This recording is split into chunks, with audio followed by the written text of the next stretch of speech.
Hello students, this is ASP.NET subject and chapter number 6 ADO.NET and database. કે database connectivity આપણે જોઈએ કે ઘણા બધા databases available હોય, Access નો હોય, SQL હોય કે Apache, MySQL કે whatever તમે સર્વરથી યુઝ કરીને જે કાંઈ database connectivity બીજી કોઈ લેંગ્વેજીસમાં ઘણા બધા તમે જોઈ ગયા હશો. સેમ .NETમાં તમે ડેટાબેઝ કેવી રીતે કનેક્ટ કરી શકો. સૌથી પહેલાં તો અહીંયા ADO.NETનું ઇન્ટ્રોડક્શન આપેલું છે. Most applications require some form of data access. કંઈક ને કંઈક એને ડેટા ફેચ કરવાની જરૂર પડતી જ હોય છે. દરેક ટાઈપની એપ્લિકેશન્સ હોય, કોઈ પણ લેંગ્વેજ હોય. .NET is a part of Microsoft .NET framework. માઇક્રોસોફ્ટના ઘણા બધા ફ્રેમવર્ક્સ છે, એમાંથી ASP.NET ઓકે એ પણ એક એનો જ પાર્ટ છે માઇક્રોસોફ્ટનો. The full form of ADO.NET is ActiveX data objects. ActiveX data object okay ADOનું અહીંયા તમને ફૂલ ફોર્મ કીધેલું છે. એક્ટિવેક્સ ઇટ મીન કે જે કાંઈ તમે ડેટાબેઝ સાથે કનેક્ટિવિટી કરો છો એ ઓલવેઝ કનેક્ટિવિટી હોય જ છે. એવું નહીં કે જ્યાં સુધી તમારે જરૂર પડે છે ત્યાં સુધી એનું કનેક્શન રાખો એલ્સ રિમૂવ કરી દો કે બિકોઝ એ ઓલવેઝ એક્ટિવેટ હશે. Has the ability to separate data access mechanisms, data manipulation mechanisms and data connectivity mechanisms. ADO.NET જેના ડેટાબેઝ એક્સેસ રિલેટેડ જેના પાસે ઓબ્જેક્ટ્સ છે એના પાસે કેટલી વસ્તુ હશે. ડેટાને એક્સેસ કેવી રીતે કરવા એની પણ એના પાસે ટેકનિક હશે. ડેટાને manipulate, insert, update, delete, duplicate data remove કરવા કે વોટેવર કાંઈ એના ઉપર પરફોર્મન્સ કરવા, પરફોર્મ કરવી ક્વેરીઝ એના રિલેટેડ પણ એના પાસે મિકેનિઝમ્સ એટલે કે અલગ અલગ ટાઈપની પ્રોસેસ હશે. અને ડેટા કનેક્ટિવિટી કેવી રીતે ડેટાને કનેક્ટ કરી આવો એની મિકેનિઝમ પણ એના પાસે હશે. Is a set of classes that allow application to read and write information in database. કે ADO.NET અહીંયા તમને એનું જ ઇન્ટ્રોડક્શન આપેલું છે કે શું કામ ADO.NET ડેટાબેઝ કહેવાય છે. બિકોઝ કે એના પાસે એવા ઘણા બધા ક્લાસીસ છે કે જે તમને ડેટાબેઝમાંથી કેવો ડેટા છે એ રીડ કરવાની પરમિશન પણ આપે છે અને ડેટાને તમારે અંદર કાંઈ ઇન્સર્ટ કરવો છે, કાંઈ ચેન્જીસ કરવા છે તો એને રાઇટ કરવાની પણ પરમિશન આપે છે. ઓકે એટલે અહીંયા ADO.NET શું છે એનું તમને કમ્પ્લીટલી ઇન્ટ્રોડક્શન આપેલું છે. અહીંયા અવર એપ્લિકેશન એને ડેટાબેઝ સાથે કનેક્ટિવિટી કોણ કરાવશે? ADO.NET. સિમ્પલ એક એની ફોર્મ્યુલા એક આર્કિટેક્ચર તમને નાનું એવું આપેલું છે. Can be used by any .NET language. ADO.NET જે છે એ કોઈ પણ .NET લેંગ્વેજ ઉપરથી તમે યુઝ કરી શકો. એવું નહીં કે આપણે જે ASP છે એમાં જ એ યુઝ થાય. કોઈ પણ જે માઇક્રોસોફ્ટના પ્લેટફોર્મ છે જેના ફ્રેમવર્ક્સ એલાઉ કરે છે એ બધા સાથે તમે .NETની કનેક્ટિવિટી ADOની કરી શકો છો. It's concept, it's not a programming language. Okay જે ADO છે પોતે એક પ્રોગ્રામિંગ લેંગ્વેજ નથી, એ જસ્ટ ASP.NET અથવા તો .NETનો એક કોન્સેપ્ટ છે, એક પાર્ટ છે. .NET introduces the concept of disconnected architecture. Connected architecture અને ડિસ્કનેક્ટેડ આર્કિટેક્ચર શું છે એ નેક્સ્ટમાં એનો ડિફરન્સ આવશે. ઇન શોર્ટ કે જે ડિસ્કનેક્ટેડ આર્કિટેક્ચર જેટલી વાર જરૂર છે ત્યાં સુધી જ તમે એનો યુઝ કરો, આવું પણ એની અંદર પોસિબલ છે ADO.NETમાં. We need to add system.data namespace for work with ADO.NET. Namespace શું છે એ તમે ASP.NETમાં જોઈ ગયા કે જેવી રીતે આપણે પેકેજ ઇમ્પોર્ટ કરવા પડે, જેવી રીતે આપણે ફાઇલ ઇન્ક્લુડ કરવી પડે. સી લેંગ્વેજ તમે લખતા હોય તો હેડર ફાઇલ્સ ઇન્ક્લુડ કરવી પડે. કે એ રીતે જાવા તમે કાંઈ એના ઉપર વર્ક કરતા હોય તો એમાં પેકેજ ઇમ્પોર્ટ કરવા પડે, ક્લાસીસ ઇમ્પોર્ટ કરવા પડે. એવી જ રીતે ASP.NETની અંદર તમે નેમ સ્પેસ એડ કરવી પડે છે તમારે. એનું જસ્ટ નામ અલગ છે ને નેમ સ્પેસ કહેવાય છે. It's a next version of ActiveX data objects technology which was used in VB6. VB6 બહુ સ્ટાર્ટિંગમાં એક લેંગ્વેજ આવતી વિઝ્યુઅલ બેઝિક કરીને કે જે એ પણ એક સોફ્ટવેર રિલેટેડ એપ્લિકેશન્સ હતી કે જેમાં અલગ અલગ સોફ્ટવેર તમે બનાવી શકો. પણ મોસ્ટ પ્રોબેબલી એ ઓફલાઈન સોફ્ટવેર જ એમાં વધારે યુઝફુલ થતા હતા અને ગેમ છે કે એના માટે પણ VB લેંગ્વેજ યુઝ થતી હતી. તો એનું એક નેક્સ્ટ વર્ઝન અત્યારે આવી ગયું છે ADO. ઓકે હવે અહીંયા જોઈએ કમ્પોનન્ટ્સ ઓફ ADO.NET. એની અંદર કેટલા કમ્પોનન્ટ્સ છે? પહેલું છે ડેટા સેટ અને ડેટા પ્રોવાઈડર. આ બંનેનો કનેક્શન થશે ADO.NET સાથે. ઇટ મીન્સ કે એના બે મેજર કમ્પોનન્ટ્સ છે. ડેટા સેટ શું કરશે? તો ઘણીવાર તમે એક ટેબલ બનાવેલું હોય, ટેબલમાંથી એક વ્યૂ બનાવીને એનો ડેટા તમે રીડ કરી શકો. ડાયરેક્ટલી જો તમારે ટેબલનો ડેટા શો કરવો હોય તો એના માટેની પણ ક્વેરી આવે છે, સિલેક્ટ સ્ટાર ફ્રોમ ટેબલ. એ રીતે જો તમારે વ્યૂ જનરેટ કરવું છે તો select star from view. Okay, જે ટેબલનો પાર્ટ ઓફ ડેટા તમારે વ્યૂ કરવો છે કે જેના ઉપર પ્રાઇવસી બહુ લિમિટેડ છે, કે જેને તમે ઇઝીલી શો કરી શકો છો. તો એવો કોઈ આખા ડેટામાંથી એક નાનકડો એવો તમારે સેટ જોતો હોય તો એના માટે એક ઓબ્જેક્ટ આવશે, કમ્પોનન્ટ આવશે ડેટા સેટ. જેવી રીતે તમે અગાઉ કંટ્રોલ જોઈ ગયા, ઓકે, એ રીતે કંટ્રોલ જે એને પ્રોપર્ટીઝ હતી એ બધી પ્રોપર્ટીઝ કમ્બાઈન કરીને એક અલગથી ઓબ્જેક્ટ જેવું બનાવેલું છે, એને કહેવાય છે ડેટા સેટ. સેકન્ડ છે ડેટા પ્રોવાઈડર. તમે ડેટા તો લઈ આવો છો, સેટ કરો છો, વ્યૂ કરો છો, પણ એનું મેઇન હેન્ડલિંગ કોણ કરશે? ડેટા તમને ડિસ્પ્લે કોણ કરતું હશે?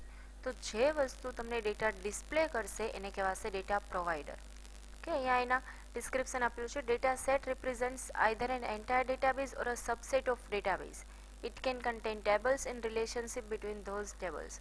અહીંયા કહે છે કે કાં તો કમ્પ્લીટલી ડેટાબેઝ તમને એક્સેસ કરવા દેશે અને કાં તો એનો તમને પાર્ટ એક્સેસ કરવા દેશે. જો આ રીતે તમારે પાર્ટ કે આખો ડેટાબેઝ પણ તમારે શો કરવો છે તો એ પણ તમને એક્સેસ કરવાની પરમિશન આપશે ડેટા સેટ. કે ઇટ કન્ટેન બધા ટેબલ પણ એના પાસે એક્સેસિબિલિટી હશે અને ટેબલ્સ વચ્ચે રિલેશનશિપ કેવા છે, મતલબ કોનામાં પ્રાઇમરી કી છે, ક્યાં બે ટેબલ કનેક્ટેડ છે, ક્યાં બે ટેબલ જોઈનનો યુઝ કરે છે, કેવું જોઈન છે, આ બધી રિલેશનશિપની ઇન્ફોર્મેશન પણ ડેટા સેટ પાસે હશે. સેકન્ડ છે provider. Collection of components like connection, command, data reader, data adapter objects and handles communication with a physical data store and data set. હવે અહીંયા શું કહે છે કે તમારે કનેક્શન બનાવવું છે. આ બધા એક ટાઈપના ક્લાસ છે. કનેક્શન છે તો એ પોતે એક ક્લાસ છે કે જે તમને કનેક્શન પ્રોવાઈડ કરશે. એ જ રીતે કમાન્ડ કે જે તમને કમાન્ડ લખો છો, insert into, select from, okay, આ બધા કમાન્ડને એક્ઝિક્યુટ કરવા માટે કમાન્ડનો યુઝ થાય છે. ત્યાર પછી ડેટા રીડર, ડેટા એડેપ્ટર, આ બંને એવા કંટ્રોલ છે કે ડેટા રીડર છે તો એ તમને ડેટા રીડ કરી આવીને આપશે કે 2 રો છે, 3 રો છે, ઓકે, એના માટે ડેટા રીડર નામનો ક્લાસ છે. તો અહીંયા જે ક્લાસ છે ને કમ્પોનન્ટ્સ કહી દીધા. આ બધા ક્લાસને, આ બધા કંટ્રોલને કે એની મેઇન જે પ્રોપર્ટીઝ છે એ કમ્બાઈન કરીને એક બનાવેલો છે ડેટા પ્રોવાઈડર. ઓકે, અને handles communication with physical data and data set. આની સાથે પણ કમ્યુનિકેશન કરશે કે કેવો ડેટા એને ડિસ્પ્લે કરાવવો છે અને કેવો ફિઝિકલ ડેટા ડેટાબેઝમાં પડેલો છે એના સાથે પણ કમ્યુનિકેશન કરશે ડેટા પ્રોવાઈડર. કે એટલે આ બેના મેજર કમ્પોનન્ટ્સ હતા ડેટા સેટ અને ડેટા પ્રોવાઈડર. ત્યાર પછી જોઈએ અન્ડરસ્ટેન્ડિંગ ડેટા પ્રોવાઈડર. અહીંયા એનું ડિસ્ક્રિપ્શન વધારે ડિટેલમાં આપેલું છે. Data provider is responsible four providing and maintaining the connection to the database. કે ડેટાબેઝ સાથે એને કેવી રીતે કનેક્શન કરવું છે અને કેવો ડેટા એને કેવી રીતે પ્રોવાઈડ કરવો છે, આ બધું જે ડિસિઝન લેશે, હેન્ડલિંગ કરશે એ હશે data provider. Set of classes that can be used for communicating with database and manipulating and holding data. અહીંયા આપણે કીધું કે જેટલા ક્લાસીસ છે આ બધાનું એક કલેક્શન છે. ઓકે, એટલે સેટ ઓફ ક્લાસીસ કે કેવા ક્લાસીસ કે જે તમને ડેટાબેઝ સાથે કમ્યુનિકેટ કરવામાં હેલ્પફુલ થશે. કે ડેટા રીડ કરવો છે તો ડેટા રીડર, ડેટાને કનેક્ટ કરવો છે ડેટાબેઝને તો કનેક્શન ક્લાસ. તો એટલે આવા બધા ક્લાસીસ એના પાસે પડેલા છે ડેટા પ્રોવાઈડર પાસે. Data provider connects to data source on behalf of ADO.NET. કે ADO.NET જે અહીંયા આપેલું છે આની જગ્યાએ તમે ડેટા પ્રોવાઈડર પણ યુઝ કરી શકો છો, એટલે કે તમને ડાયરેક્ટ ડેટા સેટ સાથે પણ કનેક્શન કરી આવી દેશે. Data source can be Microsoft SQL server or Oracle database and OLEDB data provider. અહીંયા તમને ક્લિયરલી આપી દીધું છે કે આ 2 કે 3માંથી જ તમે ડેટાબેઝ યુઝ કરી શકશો અને એના માટે જ આ ડેટા પ્રોવાઈડર છે એ યુઝ થશે. Data provider in the sense તમે એક જેનો બેઝ ક્લાસ છે કહી શકો કે જેના ઉપરથી આ બધા ક્લાસ આવેલા છે. એક કંટ્રોલ કહી શકો કે જે કંટ્રોલની અંદર આ બધા કંટ્રોલ છે એ ઇન્ક્લુડેડ છે. ઓકે, એટલે એને એક વર્ડ આપી દીધો છે ડેટા પ્રોવાઈડર. એની અંદર તમે મેઇન SQL સર્વર એટલે કે SQLનો ડેટાબેઝ તમે કનેક્ટ કરી શકશો, ઓરેકલનો, અને એક આવે છે OLEDB. આપણે જેટલા પણ પ્રોગ્રામ્સ કરશું મોસ્ટલી OLEDB ઉપર હશે. Okay, The data provider components are specific to data source. Mainly કોને પોઈન્ટ આઉટ કરતા હશે? ડેટા સોર્સને. The following list the .NET Framework data providers that are included in .NET Framework. Below the list display framework data provider. અહીંયા જેટલા database તમને અહીંયા main આપેલા છે એ બધા સાથે કેવી રીતે વર્ક કરવું એ વર્ક કરવા માટેના એક સેન્ટેન્સ છે કે જે આપણે નેમ સ્પેસ કહી શકીએ કે તમારે ડેટાબેઝ યુઝ કરવો છે તો એનું કેવું પેકેજ જોઈએ, કેવી હેડર ફાઇલ્સ જોઈએ, એને આ નામ આપી દીધું નેમ સ્પેસ. હવે સપોઝ તમારે એસક્યુએલ સાથે તમારે ડેટાબેઝ કનેક્ટિવિટી કરવી છે તો એનું મેઇન સેન્ટેન્સ શું છે એને કહેવાશે ફ્રેમવર્ક ડેટા પ્રોવાઈડર્સ. ઓકે, અહીંયા જે તમને આપેલું છે લિસ્ટ, સપોઝ અહીંયા એસક્યુએલ સાથે કનેક્ટિવિટી કરવી છે તો કમ્પલસરી તમારે system dot data dot SQL client આ નામની નેમ સ્પેસ તમારે ઇન્ક્લુડ કરાવવી જ પડશે. કેપિટલ સ્મોલ કાંઈ મિસ્ટેક નહીં ચાલે, કેસ સેન્સિટિવ છે. Provides data access for Microsoft SQL Server, કે જો તમારે એસક્યુએલ સર્વર સાથે કનેક્ટિવિટી કરવી છે એના માટેની નેમ સ્પેસ છે SQL client. System dot data છે એ કોમન આવશે. અહીંયા જે તમારે કનેક્ટિવિટી કરવી છે એ ઓનલી અહીંયા જ ચેન્જ થશે. સપોઝ એસક્યુએલ સાથે કરવી છે તો એસક્યુએલ ક્લાયન્ટ, ઓએલઈ ડીબી સાથે કરવી છે તો ઓએલઈ ડીબી નેમ સ્પેસ, કે it provides data sources exposed using OLEDB. We can use OLEDB for connect Microsoft Access or Microsoft Excel frequently. આ બે ડેટાબેઝ એવા છે કે જે ઓલમોસ્ટ જેમાં માઇક્રોસોફ્ટ ઓફિસ ઇન્સ્ટોલ કરેલું એમાં બાય ડિફોલ્ટ આવે જ છે, એક્સેલ પણ આવે છે અને એક્સેસ પણ આવે છે.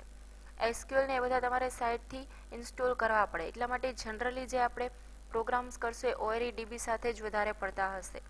તો એટલા માટે બાય ડિફોલ્ટ છે કે જો તમારે OLEDB ક્યારે યુઝ કરી શકશો જ્યારે માઇક્રોસોફ્ટ ઓફિસના કોઈ ડેટાબેઝ સાથે કનેક્ટિવિટી કરવી હોય. એક્સેલ પોતે પણ એક ડેટાબેઝ છે.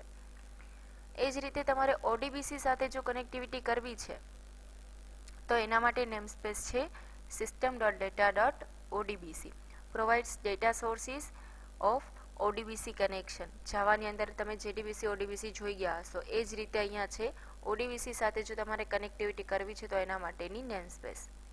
અને જો ઓરેકલ સાથે કરવી છે તો એના માટે છે ઓરેકલ ક્લાયન્ટ. એટલે મેઇન તમારે આ ચાર વસ્તુ યાદ, ચાર નેમસ્પેસ યાદ રાખવાની છે. એસક્યુએલ સર્વર સાથે એસક્યુએલ ક્લાયન્ટ, OLEDB સાથે OLEDB, ODBC સાથે ODBC અને ઓરેકલ સાથે ઓરેકલ ક્લાયન્ટ.